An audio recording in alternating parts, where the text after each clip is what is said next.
الآخرة حسنة وقنا عذاب النار.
Baik,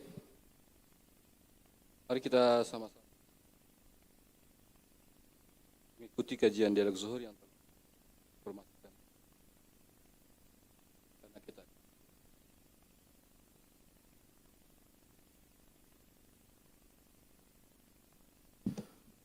Bismillahirrahmanirrahim. Assalamualaikum warahmatullahi wabarakatuh.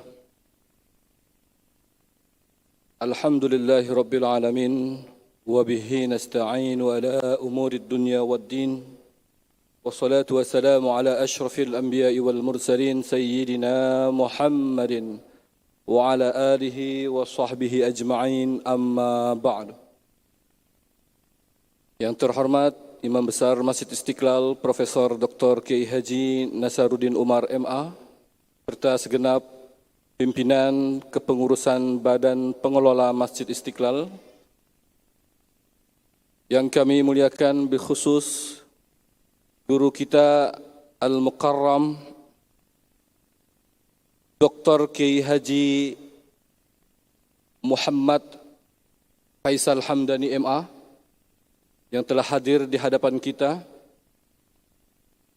para alim ulama, para al-hujjaj, para asatizah, begitupun para ibu dan bapak yang hadir di lantai utama Masjid Istiqlal ini.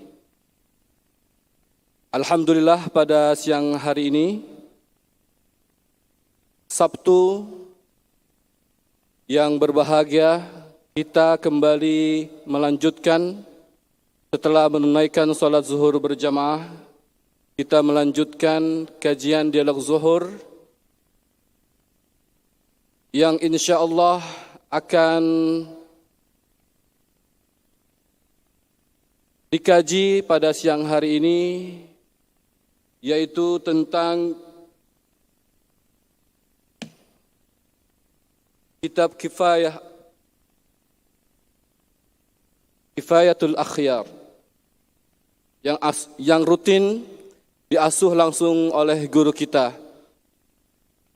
Alhamdulillah pada tanggal 12 Februari 2022 yang bertepatan dengan 11 Rajab 1443 Hijriah. Mari kita niatkan untuk i'tikaf dan thalabul ilmi. Semoga kita mendapatkan umur yang panjang, keberkahan ilmu, serta dapat mengamalkan dalam kehidupan kita sehari-hari. Kajian ini akan dibagi dua sesi. Pemaparan materi oleh narasumber kita sekitar 20 hingga 25 menit. Kiranya ada pertanyaan dari jamaah, kami perkenankan untuk bertanya mengenai kajian kita pada siang hari ini. Telah kami sediakan mikrofon di depan, baik untuk bapak ataupun ibu. Baiklah, marilah kita sama-sama membuka kajian dialog zuhur dengan bersama-sama membaca Quran suratul Fatihah.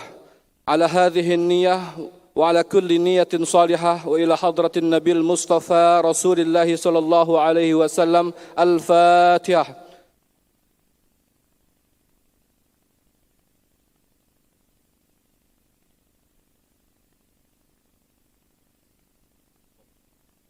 Amin ya rabbal alamin. Baiklah, jamaah yang dimuliakan oleh Allah, untuk mempersingkat waktu, mari kita simak, kita dengarkan paparan kajian kitab Kifayatul Akhyar fi halli ghayatil ikhtisar yang akan langsung disampaikan oleh guru kita Al-Mukarram Dr. Kiai Haji Muhammad Faisal Hamdani MA. Kepadanya waktu dan tempat kami persilahkan dengan segala hormat. Bismillahirrahmanirrahim.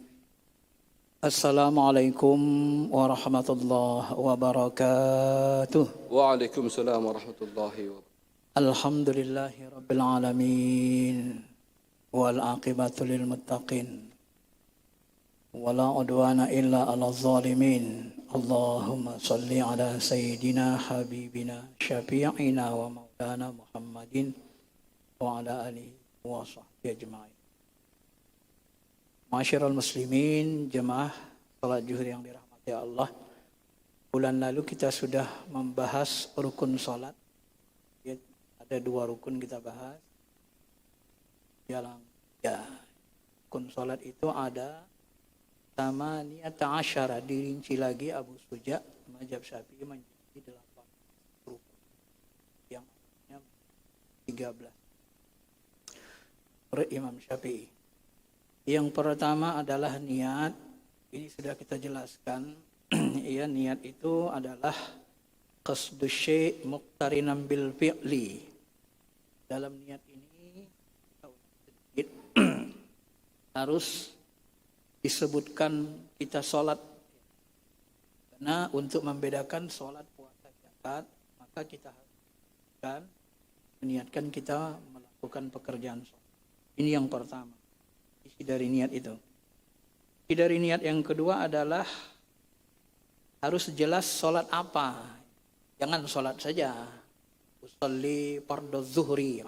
Usolli saja aku sholat. fardu zuhur, disebutkan juhurnya.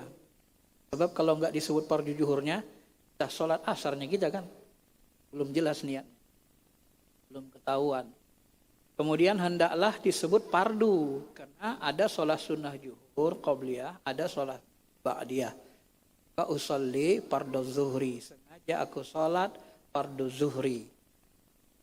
Makmuman, adaan makmuman. Kalau disebut kata adaan itu lebih bagus.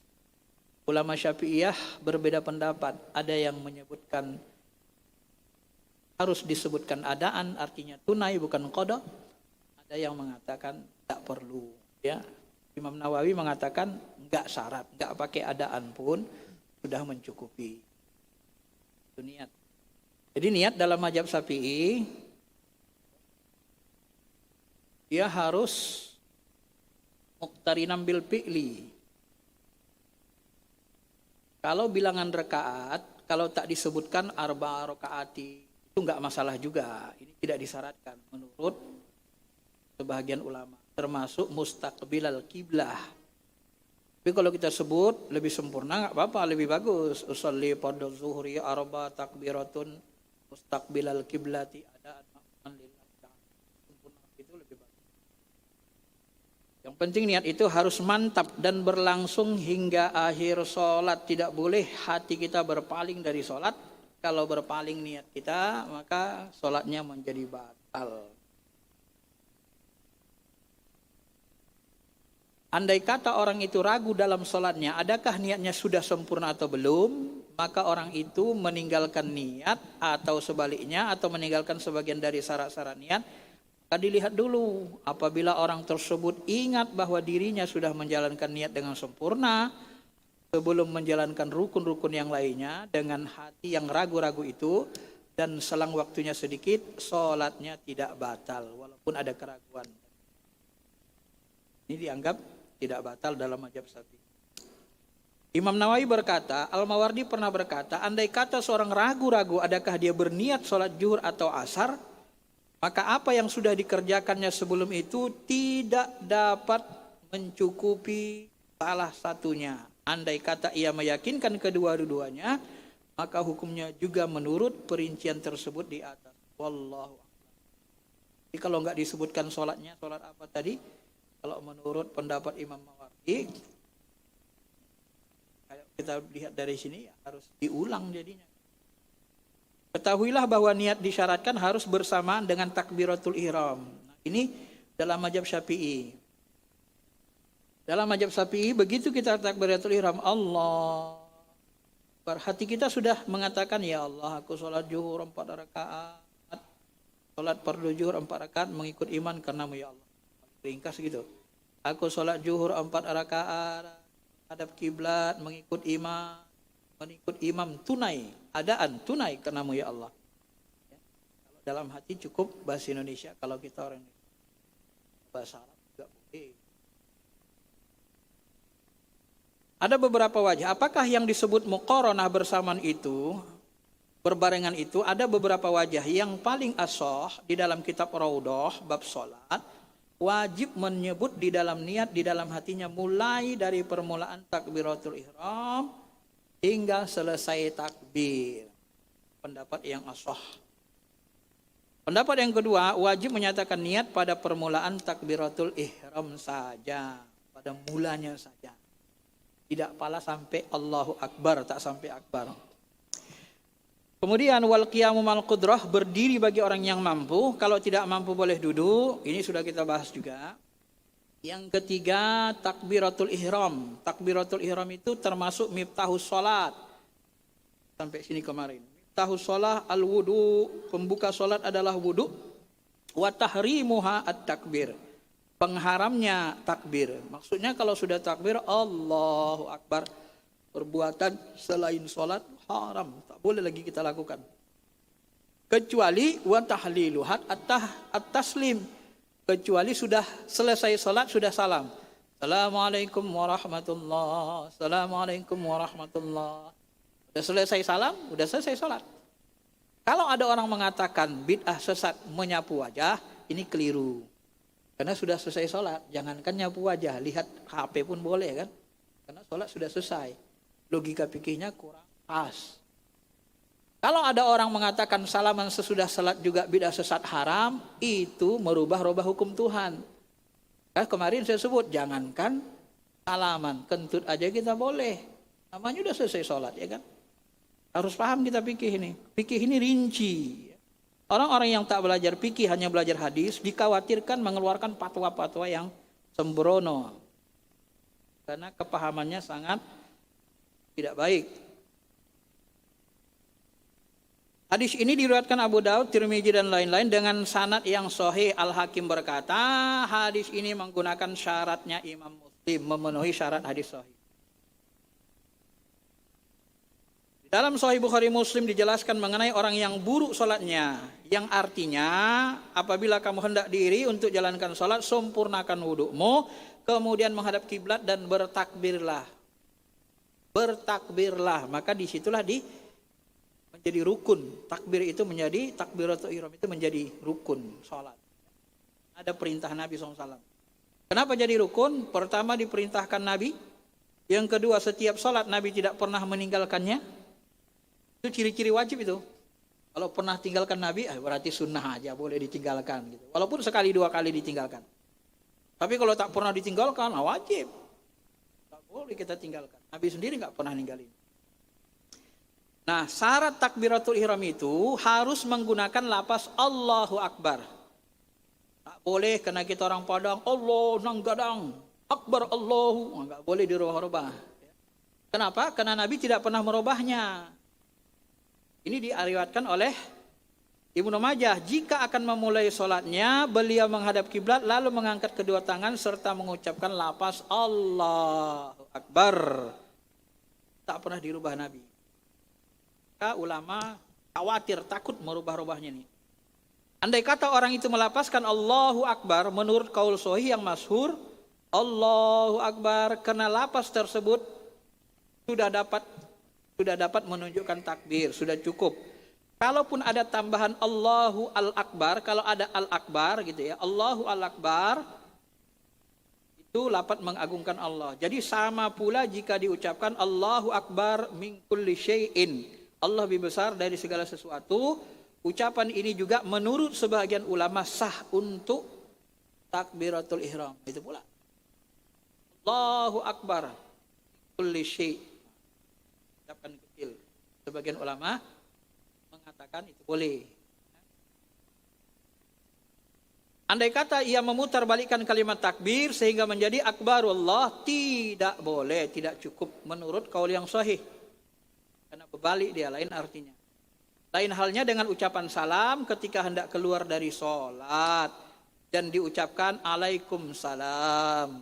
Assalamualaikum, Waalaikumsalam, boleh. Itu boleh ya, itu termasuk sunnah bukan.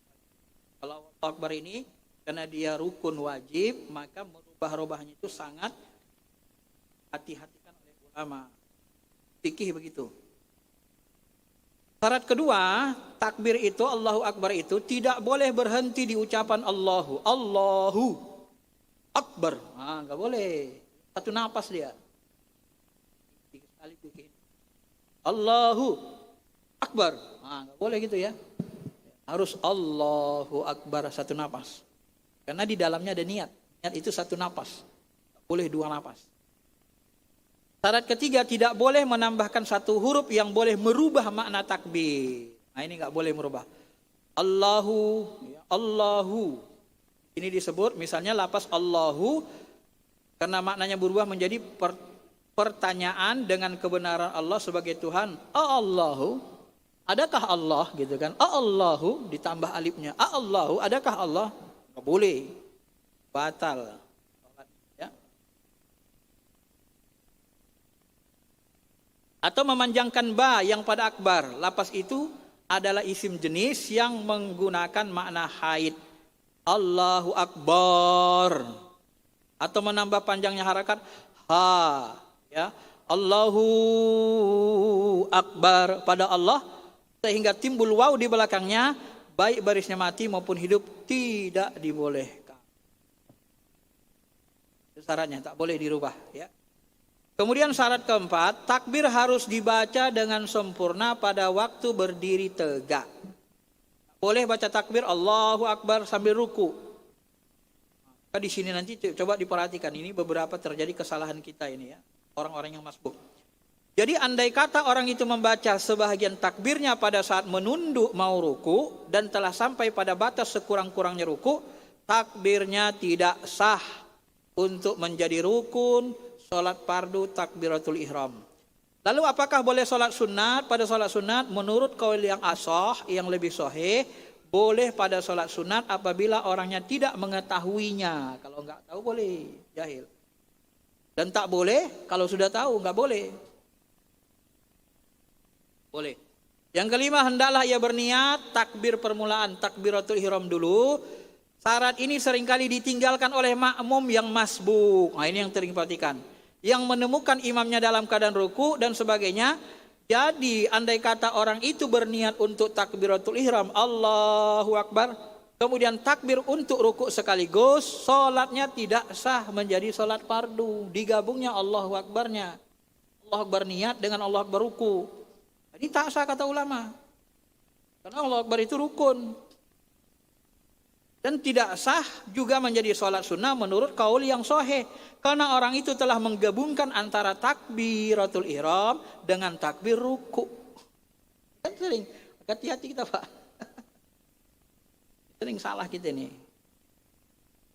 Andai kata orang itu tidak berniat takbiratul ihram dan tidak berniat takbir ruku, akan tetapi dia memutlakkan takbirnya menurut kaul sahih yang telah dinas oleh Imam Syafi'i dan telah juga dipastikan oleh jumhur ashab, sahabat-sahabat Imam Syafi'i, sholatnya batal sebab dia tidak berniat takbiratul ihram. Syafi'i pun bilang batal. Rukun disatukannya takbiratul ihram dengan takbir ruku. Meskipun demikian, ada yang mengatakan sah. Sebab ada qarinah yang menunjukkan yang permulaan sholat. Imam Haramain mengatakan sah, enggak apa-apa. Tapi pendapat Imam Haramain ini dianggap taklil. Alasannya kurang kuat, ditolak. Dengan adanya qarinah berupa ruku. Karena takbir rotul ihram untuk rukun pertama berbeda dengan takbir untuk ruku. Apa yang telah disebutkan di muka itu adalah bagi orang yang berkuasa mengucapkan lughat bahasa Arab. Adapun orang yang tidak kuasa, jika orangnya tidak berkuasa mengaji, tak pandai mengatakan Allahu Akbar, mu'allab, kan susah dia, atau bisu, lidahnya sulit sekali lidahnya kalau udah tua baru masuk Islam gitu kan. Di dalam mengucapkan kalimat takbir, orang tersebut boleh bertakbir dengan menggunakan terjemahannya. Sudah tak mampu lagi, baru keluar ilatnya tak mampu, la yukallifullahu nafsan illa wus'aha. Allah yang mampu. Boleh terjemah. Kalau mampu enggak boleh. Allah nang gadang, Allah yang besar, enggak boleh. Orang yang berkuasa untuk belajar membaca takbir wajib mempelajarinya. Bahkan andai kata orang itu berada di satu daerah yang tidak seorang pun yang sanggup mengajarinya membaca takbir, tetap saja orang itu wajib belajar. Ke tempat-tempat lain bila perlu menurut qaul yang sahih. Sebab pergi untuk belajar itu adalah merupakan perkara yang menghantarkan orang itu dalam menunaikan kewajiban. Untuk yang wajib harus kita penuhi ya, harus diusahakan semaksimal mungkin. Kecuali tidak sanggup baru dapat rukhsah. Apabila orang itu berkuasa mempelajari takbir tapi waktunya sempit, karena dia waktunya sempit, karena otaknya tumpul, agak idiot orangnya, karena waktu yang tidak cukup juga, dia mau sholat, sempat belajar jauh, maka boleh sholat dan tidak wajib mengulanginya. Ini pengecualian. Andai kata dia menunda-nunda mempelajarinya hingga akhir waktu, padahal dia kuasa belajar pada permulaan waktu, wajib orang itu sholat dengan terjemahannya untuk menghormati. Inilah munculnya sholat lihurmatil waktu. Ya. Andai kata orang itu bertakbir berulang kali, bagaimana kata takbirnya ulang kali? Ya, maka terkira masuknya sholat dengan takbir-takbir pada urutan ganjil dan terkeluar dari sholatnya dengan takbir-takbir pada urutan genap. Orang Allahu Akbar, Allahu Akbar, Allah. Ada orang payah gitu Pak kadang-kadang. Udah tua kadang hatinya terganggu aja. Was-was itu dari setan kan. Andai kata orang itu tidak berniat memulai sholat kecuali pada takbir yang pertama. Dan tidak pula berniat keluar dari sholat, sah masuknya orang itu ke dalam sholat dengan takbir pertama. Walaupun 2 kali takbir dia, kalau takbir kedua tidak niatkannya keluar dari sholat, maka sah takbir pertama. Sedangkan takbir-takbir yang lain selain takbir pertama merupakan zikir yang tidak membatalkan sholat. Karena dianggap serupa lapasnya, dianggap ulama tidak batalin sholat. Karena serupa lapasnya dengan lapas takbiratul ihram. Penjelasan dan ulama-ulama. Was-was ketika takbiratul ihram adalah termasuk permainan setan. Was-was itu menandakan akal orang tersebut tidak berbobot, agak jahil. Nah, was-was dalam sholat itu juga setan berarti. Abu Syuja berkata, kemudian yang berikutnya yang keempat rukun sholat itu adalah membaca Fatihah. Nah, ini ada perselisihan ulama, beda pendapat. Ya, membaca Fatihah ini wajib. Bismillahirrahmanirrahim itu ada yang mengatakan pendapat yang lebih kuat, ya, Bismillahirrahmanirrahim itu masuk bagian dari Fatihah. Kenapa? Dan Fatihah itu masuk rukun sholat. Karena Nabi mengatakan la sholata liman lam yaqra' bi Fatihatil kitab. Ini yang digunakan Imam Syafi'i dan disepakati oleh ulama Syafi'iyah. Mereka mensyarahkannya juga ini menjadi dalil hadis Bukhari Muslim ini menjadi dalil wajib baca Fatihah. Dalam riwayat lain disebut la tujji'u sholatan la yaqra' rajulu biha fiha bi Fatihatil kitab. La yujji, la tujji, tidak diberikan jajak pahala bagi orang sholat yang tidak membaca Fatihah. Hadis ini diriwayatkan Daruqutni, isnad hadis tersebut sahih. Diriwayatkan Ibnu Khuzaimah juga, Ibnu Hibban di dalam sahihnya. Bahkan riwayat lain dikatakan Ummul Quran iwadun an ghairiha wa laisa ghairuha minha iwad. Ummul Quran surah Fatihah adalah sebagai pengganti dari surah-surah lainnya dan surah-surah yang lain tidak bisa menggantikan Fatihah. Jadi enggak boleh kita baca ayat lain selain Fatihah. Kecuali ada kecualian nanti, kecuali enggak mampu. Dijelasin. Hadis ini diriwayatkan Hakim lagi, jadi banyak perawinya ya yang mengatakan tidak boleh. Bahkan diriwayatkan Hakim mengikuti syarat Bukhari Muslim. Imam Syafi'i dengan sanadnya telah memberitakan mengenai hadisnya, orang yang buruk sholatnya bahwa Rasulullah SAW bersabda, "Fakabbir summa qra' bi ummil kitab." Bertakbirlah kemudian bacalah ummul kitab. Ini menunjukkan wajibnya membaca Fatihah. Nah, tetapi di dalam kitab Raudah disebut ada perbedaan ini. Bismillah itu apakah masuk dari bagian Fatihah?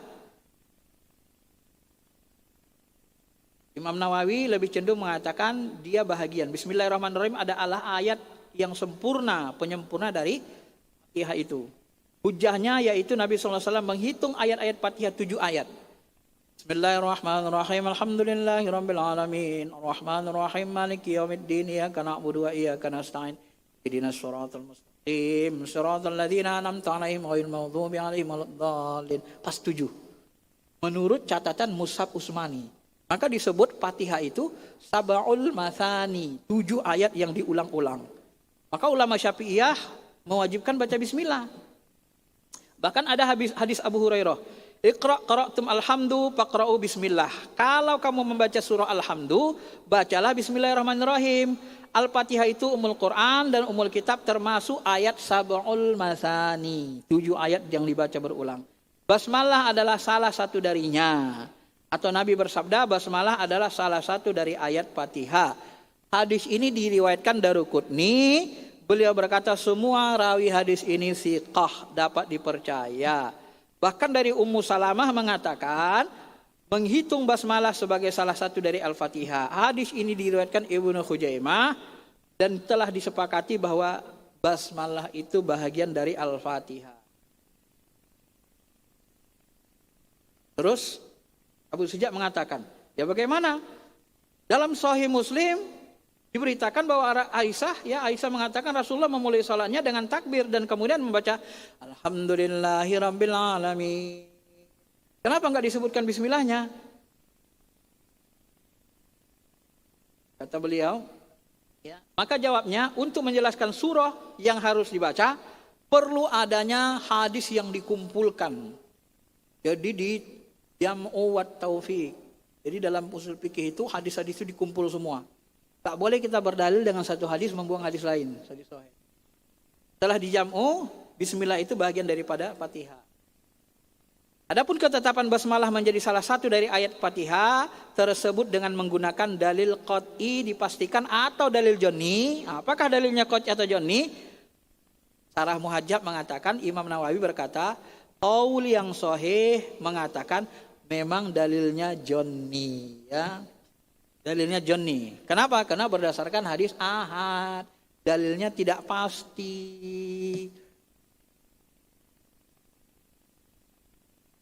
Bagaimana kalau ada orang mengatakan basmalah itu, kalau orang mengatakan basmalah itu tidak bagian dari Fatihah dia kafir?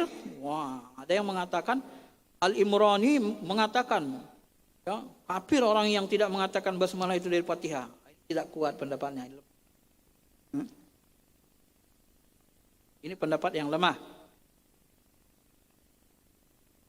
Abu Suja mengatakan Al-Mawardi dan Al-Muhamili serta Imam Haramain Al-Baqilani, Imam Makkah Mukarramah sebelum sekarang, memberi adanya dua wajah dalam masalah basmalah. Apakah basmalah yang terdapat Fatihah itu termasuk Quran sebagaimana Al-Quran yang lain secara tetap dan pasti atau hanya segi hukumnya saja? Artinya segi hukum yaitu sholat tidak dianggap sah kalau tidak baca basmalah dalam Fatihahnya. Mawardi mengatakan kebanyakan ulama mazhab kita mengatakan basmalah bagian dari Al-Quran. Dalam segi hukumnya saja, tidak secara kepastian. Ini pendapat kebanyakan ulama Syafi'iyah. Tidak pasti. Jadi kalau ada orang tidak baca bismillah langsung alhamdulillah, masih bisa ditolerir. Kenapa? Karena tidak pasti. Tapi lebih selamat kita baca, Pak. Ya kan? Kalau kita baca nggak ada ruginya, lebih selamat. Nah, itulah mengetahui fikih ini. Semuanya ada dalilnya kan? Jadi kalau ada orang bilang fikih nggak pakai dalil, hanya karya-karya ulama, itu nggak belajar fikih memang dia kan. Dibacanya kitab matannya. Kalau kitab matannya ya kadang nggak ada dalilnya. Dalilnya itu di sarahnya, sarah ulamanya. Kitab syarah. Jadi menurut jumhur ulama, ketetapan tersebut dapat diterima hanya dengan menggunakan dalil sebuah hadis yang diberitakan oleh seorang saja, sebagaimana hukum yang lain. Namun menurut kaul yang lain, dalil itu tidak dapat diterima sebagai mana ayat-ayat Quran yang lain harus menggunakan dalil mutawatir.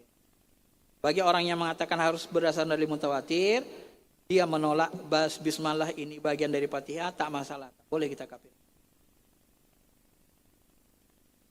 Ketahuilah orang yang kuasa membaca Fatihah wajib membaca Fatihah pada waktu dia berdiri tegak. Pada waktu dia berdiri tegak atau pada tempat yang mengganti tempat berdirinya. Tidak ada satu bacaan lain yang boleh menggantikan bacaan Fatihah. Karena dalilnya telah diterangkan di muka. Jadi nggak boleh diganti. Kecuali dalam keadaan tak kuasa, tak bisa baca Fatihah. Tak pandai dia. Orang itu tak boleh juga baca terjemahnya. Karena itu menghilangkan kemukjizatan Al-Quran. Gimana kalau orang baru masuk Islam, nggak pandai dia baca bismillah. Udah datang sholat. Gimana itu? Tak boleh baca terjemahnya. Kalau dibaca terjemahnya menghilangkan kemujizatan Fatihah. Kewajiban baca Fatihah ini jelas adalah sama antara imam, makmum, dan orang yang sholat sendirian. Dalam sholat jahar, sholat jahar, ya sholat jahar itu sholat maghrib, isya, dan subuh. Sholat yang disunnahkan mengeraskan bacaannya, maupun dalam sholat sir, zuhur, asar. Sholat yang disunahkan memperlankan suara. Dalam qaul yang lain dikatakan membaca Fatihah tidak wajib bagi makmum di dalam sholat jahar. Dengan syarat, ada syaratnya. Boleh nggak meninggalkan Fatihah dalam sholat jahar? Sebagian ulama mengatakan boleh dengan syarat dia makmum harus mendengarkan bacaan imam secara sempurna. Jadi diikutinya, didengarkannya bacaan imam. Jadi bacaan itu untuknya. Itu boleh kan? Jadi kalau makmumnya tuli atau tempatnya jauh dari imam, nggak dengar bacaan imam, wajib baca Fatihah. Orang yang sholat wajib membaca surah Fatihah lengkap dengan semua huruf-huruf yang ada dalamnya dan juga tasdidnya. Jadi andai kata orang itu menghilangkan satu huruf bacaan Fatihah, mengganti satu huruf dengan yang lain, tidak sah bacaannya. Kenapa? Karena dia rukun. Rukun itu tak boleh dirubah. Ini baru masuk bidah sesat. Merubah rukun. Lama pikir kalau yang begitu-begitu mereka keras. Kalau yang puruk-puruk nanti beda pendapat, udahlah, enggak qot'inya dia kan, enggak apa-apalah. Karena masih meragukan. Kalau orang enggak belajar fikih, wah itu bidah sesat, kafir itu. Wah, kan itu bahaya kita, Pak. Kalau enggak belajar fikih susah. Makanya kata Said Al-Maliki, seandainya umat ini belajar fikih dengan baik, niscaya mereka hidup bahagia dalam agamanya. Ya begini, kita toleransi. Kalau enggak belajar fikih sikit-sikit, bid'ah sesat, bid'ah sesat. Bid'ah sesat itu bukan hukum. Yang hukum itu wajib, sunnah, makruh, mubah, haram. Bidah-bidah itu kan ilmu hadis, bukan ilmu hukum, bukan ilmu fikih. Mana ada ulama fikih mengatakan bidah hukum? Coba belajar syariah dengan benar. Nggak ada itu. Tabel-tabelnya. Karena bidah itu bukan hukum. Bidah itu dalam ilmu hadis. Ilmu hadis nggak boleh kita jadikan dasar hukum untuk menghukum. Masa kita gunakan ilmu bengkel auto 2000 untuk mengobati orang sakit gula? Kan nggak nyambung. Maka kadang saya bingung juga, kenapa orang ini bisa percaya dengan hal yang jahil gitu, yang salah gitu. Kok bisa yakin bidah itu sebagai hukum?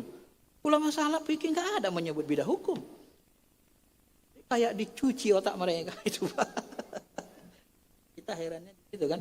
Kok bisa yakin orang ini bidah hukum? Nggak ada bidah hukum.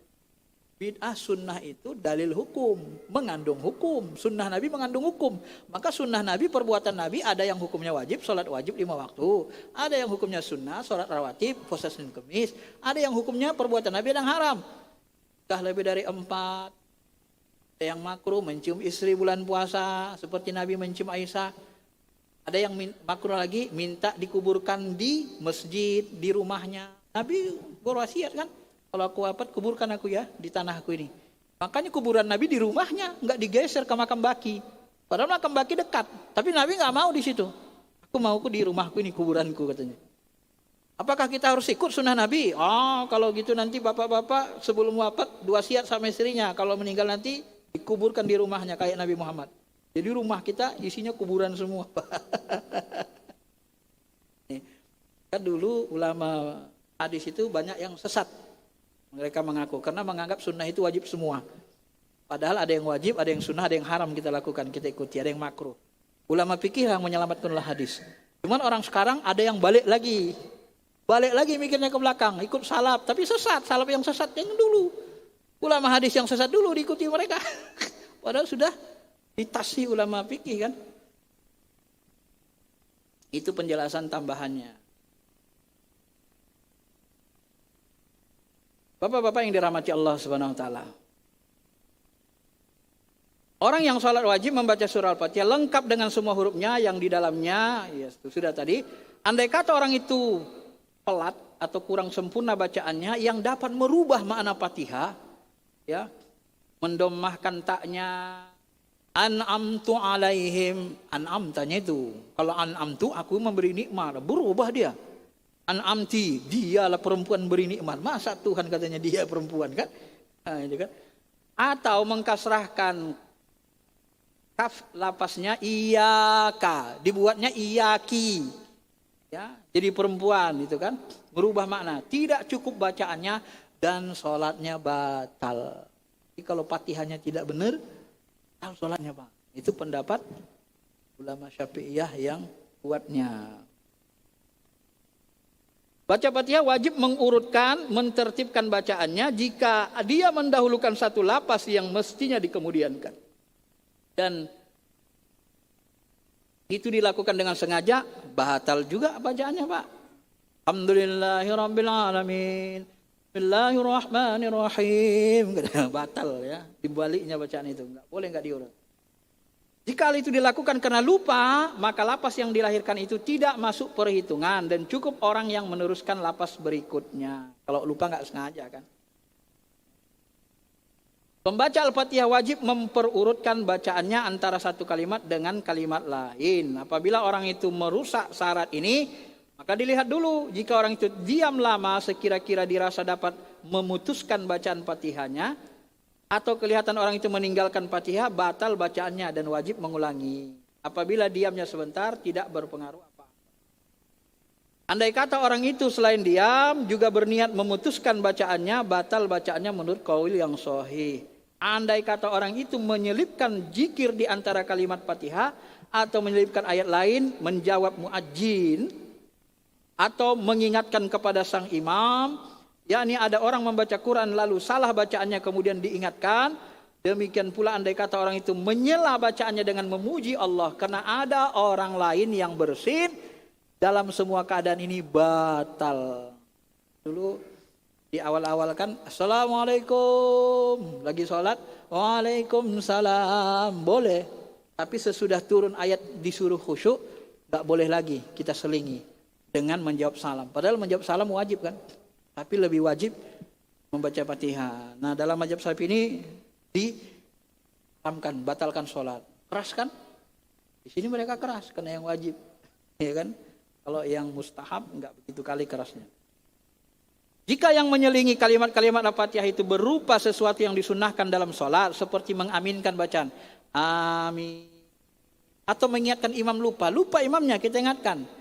Gak dibacanya ihdinas siratal mustaqim, langsung lompat dia. Siratal ladzina an'am ihdinas siratal. Kita bilang mengingatkan, ya.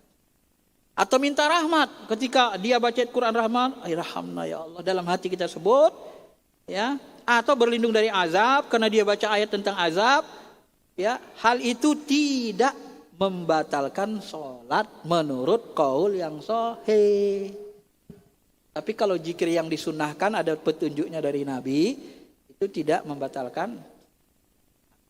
Nah, karena tidak merusak bacaan tadi. Karena imam yang baca. Kita hanya mengingatkan kalau dia salah baca. Semua hukum tersebut hanya berlaku bagi orang yang kuasa baca Fatihah. Namun jika tidak mampu membaca menghafal Fatihah dengan baik, orang itu wajib belajar dengan melihat mushaf. Boleh dilihat mushaf kalau enggak hafal Fatihah. Lihat. Hanya sebab ada riwayat Nabi itu kan melihat mushaf. Kenapa? Karena itu tadi untuk menutupi orang yang belum hafal Fatihah, namanya mu'allaf, ya kan. Orang itu wajib belajar dengan melihat mushaf. Walaupun mushafnya harus dia beli atau sewa, pinjam. Sampai detail gitu kan. Dan harus juga menerima petunjuk orang lain dalam mengajari Fatihahnya. Orang yang demikian itu tidak boleh meninggalkan hal tersebut kecuali ada uzur syar'i. Apabila orang tersebut tidak melakukannya karena mendesak waktunya atau tidak dapat mushaf atau lainnya sebagainya, maka boleh membaca 7 ayat dari Al-Quran sebagai ganti 7 ayat dari Fatihah. Jadi kalau udah terdesak kali nggak bisa belum baca 7 ayat dari Quran. Sebab Nabi pernah berkata kepada orang yang buruk salatnya, fa in kana maka Qur'anan faqra wa illa fahmadillahi ta'ala wa hallil wa kabbirhu. Dalilnya itu, jika kamu dapat baca Quran, bacalah. Baca. Lihat mushaf itu. Puji Allah. Kalau tak dapat, tak bisa, tak ada, maka memuji Allah. Gantinya apa? Subhanallah, alhamdulillah, la ilaha illallah, wallahu akbar, la hawla wa la quwwata illa billahil aliyyil azim. Ini boleh gantinya ini. Kata ulama. Apabila dia tidak mampu baca 7 ayat, boleh menggantikannya dengan membaca zikir Subhanallah, alhamdulillah, la ilaha illallah, akbar, wala haula wala quwata illa billahil azim. Apakah disyaratkan mesti baca 7 macam zikir itu? 7 macam zikir yang lain atau ada 2 wajah? Imam Rafi bilang wajah paling dekat di antara 2 wajah itu mesti. Dan tidak boleh mengurangi huruf-huruf ganti. Ya, Fatihah baik huruf badal merupakan Al-Quran dan selainnya atau seperti itu. Apabila musolli, orang yang sholat dapat membaca 1 ayat dari Fatihah, wajib membacanya dan menggantikan yang lain dari apa yang dapat dibacanya. Jadi kalau dia hafalnya 2 ayat, baca 2 ayat saja. Bismillahirrahmanirrahim. Alhamdulillahirabbil alamin. Alhamdulillah la ilaha illallah. Sisanya enggak bisa dia belum. Kalau menurut pendapat ini boleh. Berkata Imam Ibnu Rib'ah, hukumnya, ya, kita ulangi lagi. Kalau tidak dia wajib mengulangi ayat Fatihah itu beberapa kali. Dalam hal ini wajib menjaga tertib jikalau ayat itu ayat pertama Al-Fatihah dibacanya lebih dulu, kemudian dibaca yang lain untuk mengganti yang kurangnya. Jikalau ayat itu dari akhir ayat Fatihah, maka dibacakan bacaan yang menggantikan Al-Fatihah itu lebih dulu. Jadi gini, Bismillahirrahmanirrahim, Alhamdulillahirabbil alamin. Lebihnya nggak tahu kita, maka kita baca. Misalnya hafal Qul Huwallahu ahad, Allahu samad, lam yalid walam yulad. Tapi kalau nggak hafal kita di awal, yang hafal kita ihdinas siratal mustaqim siratal ladzina an'amta 'alaihim. Baca Qul Huwallahu ahad dulu.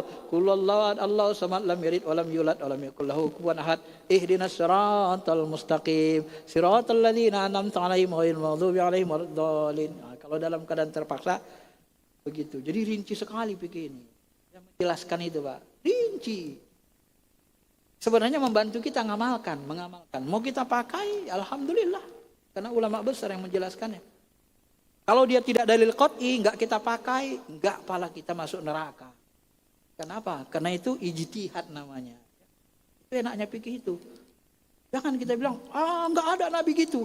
Ya ini kan pengandaian.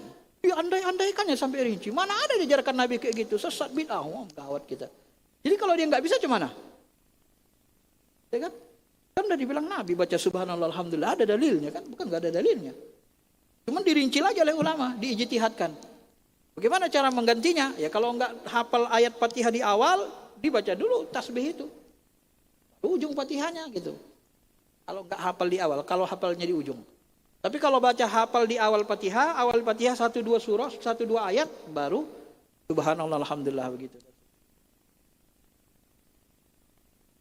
Bapak-bapak yang dirahmati Allah Subhanahu wa taala. Itulah penjelasannya, waktunya udah habis. Saya kira itu aja dulu. Nanti kita lanjutkan lagi yang rukun kelima. Satu rukun ini banyak bahasannya. Kan kalau ada yang mau tanya. Baik, terima kasih kepada guru kita Al-Mukarram Kiai Haji Muhammad Faisal Hamdani MA yang telah menjelaskan mengenai tentang rukun salat. Kita sudah pada masuk di rukun niat, lalu takbiratul ihram, dan yang akhir ada membaca suratul Fatihah. Dari sini mungkin ada jamaah yang ingin bertanya. Kita sempatkan 1 atau 2 pertanyaan Pak Kiai. Ada mic di depan, atau bagi ibu yang ingin bertanya mengenai pembahasan kita kali ini tentang rukun salat, yaitu tentang niat, tentang takbiratul ihram dan baca suratul Fatihah. Tampaknya tidak ada pertanyaan Pak Kiai. Alhamdulillah, sepertinya sudah paham semuanya. Cuman ada satu Pak Kiai sebagai statement terakhir. Tadi disebutkan boleh menyelipkan bacaan zikir setelah baca suratul Fatihah. Ya, kalau kita tidak hafal bacaan Fatihah itu. Orang mu'alaf tadi, dia belum hafal dia. Dia yang hafalnya cuma 2 ayat dulu. Nah, udah tua Pak, 60-70 tahun susah ngapal kan. Iya. Datang waktu sholat. Dia misalnya sudah, ini pengandaian, dia sudah dengar tasbih. Maka boleh dia sisip tasbih, atau ada ayat lain yang dihafal, disisipnya ayat lain. Kalau semisal dia hafal Al-Fatihah, lalu setelah membaca suratul Fatihah, ketika belum mengaminkan, misalkan ini terjadi kan banyak pakai, ada yang membaca Rabbik firli wali walidayya, ketika diaminkan sama jamaah, apakah itu dibolehkan? Disisip ya? Ya, disisip setelah membaca suratul Fatihah. Nah, kalau di kitab Kifayatul Akhyar ini tidak ada penjelasan sisip seperti itu, ya. Itu biasanya diajarkan guru-guru kita dulu. Saya yang ngajarkan gitu di guru SD, supaya kamu jadi anak soleh. Guru agama saya, wali kelas. Dari SD diajari, ingat saya, SD saya itu tahun berapa, 80-an. Sampai sekarang saya masih ingat. Dan menurut saya secara fikih boleh, tapi kalau bisa jangan dilapaskan dalam fikih saja. Jangan dizaharkan. Nah, jangan dijaharkan supaya tidak mengganggu yang lain. Dan kalau kita Rabbi firli wali walidayya, kita sendiri dengar atau dalam hati aja. Kemudian amin. Kan bersertaan dengan amin orang ramai, orang ramai.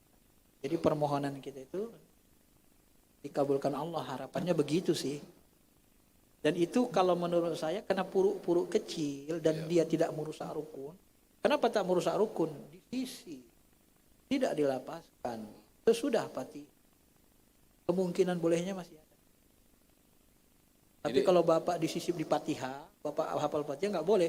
Alhamdulillahirabbil alamin arrahmanir rahim rabbighfirli wa liwalidayya. Wah, itu bid'ah itu. Haram, batal. Enggak boleh. Baik, Pak Kiai. Alhamdulillah pada kajian siang hari ini sudah diberikan penjelasan yang sangat detail sekali oleh guru kita, dan semoga kajian pada siang hari ini dapat bermanfaat, menambah ilmu bagi kita dan juga dapat menambah amal kita dalam kehidupan kita sehari-hari.